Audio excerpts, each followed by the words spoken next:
নমস্কার বন্ধুরা, মিতা রান্নাঘরে আজকে লাল শাক ভাজা করব। এই যে আমি ছোট ছোট করে কেটে ভালো করে আমি ধুয়ে নিয়েছি শাকটাকে। আর এই যে চীনা বাদাম আর পোস্ত দেবো। এই চীনা বাদাম আর পোস্ত দিয়ে আমি ভাজবো। এই যে কড়াই তেল দিচ্ছি। এই যে বাদামটা আমি একটু ভেজে নেবো।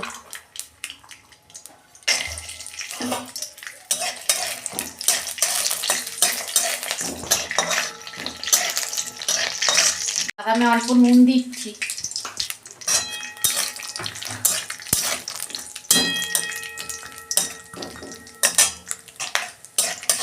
দেখুন বন্ধুরা, আমার বাদাম ভাজা হয়ে গেছে, আমি তুলে নিচ্ছি।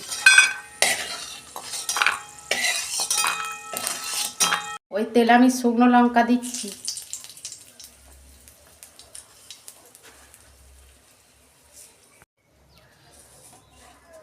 এই যে রসুন আমি দিচ্ছি।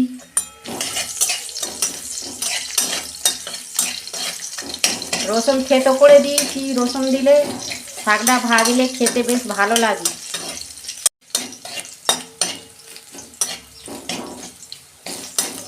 ওই তেলে আমি কালো জিরে দিচ্ছি অল্প।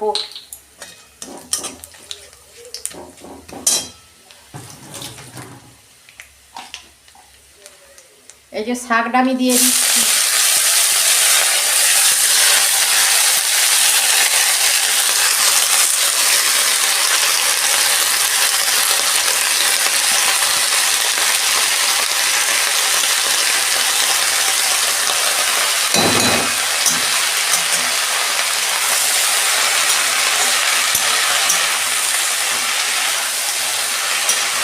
শাকে কিন্তু আমি জল দেবো না, শাক দিয়ে জল বেরোবে তো জল দেবো না একদম।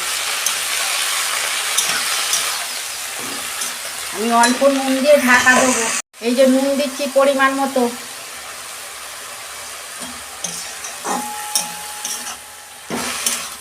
একটু নেড়ে চেড়ে গ্যাসের ফ্লেমটা আস্তে করে আমি ঢাকা দিয়ে দেবো 2 মিনিট।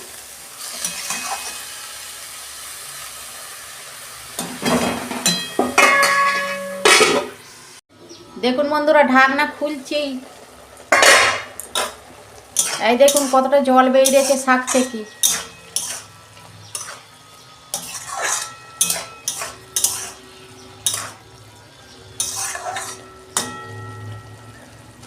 আর 2 মিনিট ঢাকা দেবো।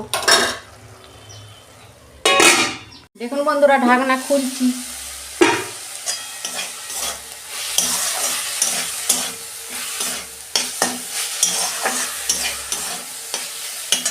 শাক ভাজা হয়ে গেছে, আমি পোস্ত দিচ্ছি।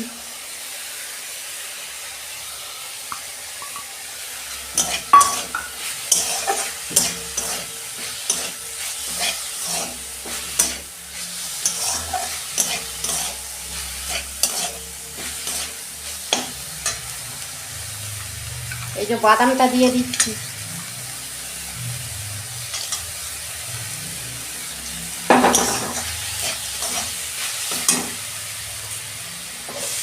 এই চিনি দিচ্ছি আমি অল্প।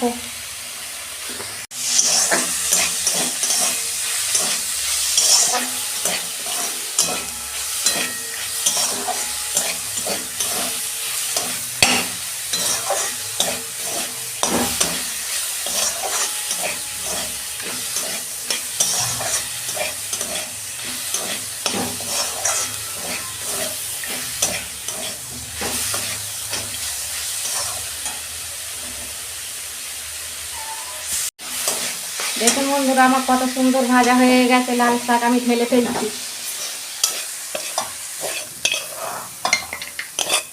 লাল শাক খাওয়া ভালো।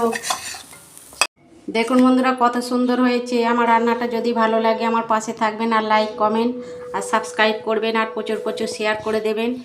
আমি নিত্য নতুন রান্না আপনাদের পাশে তুলে ধরবো। সবাই ভালো থাকবেন, সুস্থ থাকবেন। দেখা হচ্ছে পরের ভিডিওয়। ধন্যবাদ।